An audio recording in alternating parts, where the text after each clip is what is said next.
పశ్చిమ గోదావరి జిల్లా ఆకివీడులో రామాలయ పునర్నిర్మాణ పనులు మొదలయ్యాయి. డిప్యూటీ స్పీకర్ రఘురామ ఈ ఆలయ పునర్నిర్మాణాన్ని ఎంతో ప్రతిష్టాత్మకంగా తీసుకోవడం, దాతలు కూడా పెద్ద సంఖ్యలో విరాళాలు ఇవ్వడంతో పనులు వేగవంతంగా పూర్తి చేయడానికి ఒక ప్రణాళిక అయితే సిద్ధమైపోయింది. ప్రస్తుతం దానికి సంబంధించిన బ్రేకింగ్ అప్డేట్స్ చూద్దాం.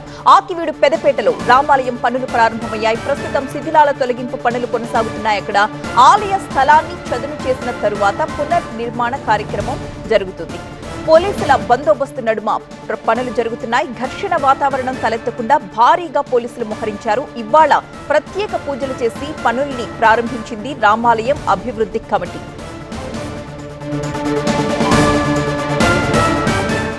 పశ్చిమ గోదావరి జిల్లా ఆకివీడులో రామాలయ పునర్నిర్మాణ పనులు మొదలయ్యాయి. డిప్యూటీ స్పీకర్ రఘురామ ఈ ఆలయ పునర్నిర్మాణాన్ని ఎంతో ప్రతిష్టాత్మకంగా తీసుకుని దాతలు కూడా పెద్ద సంఖ్యలో విరాళాలు ఇవ్వడంతో పనులు వేగవంతంగా పూర్తి చేయడానికి ప్రణాళిక అయితే సిద్ధం చేశారు.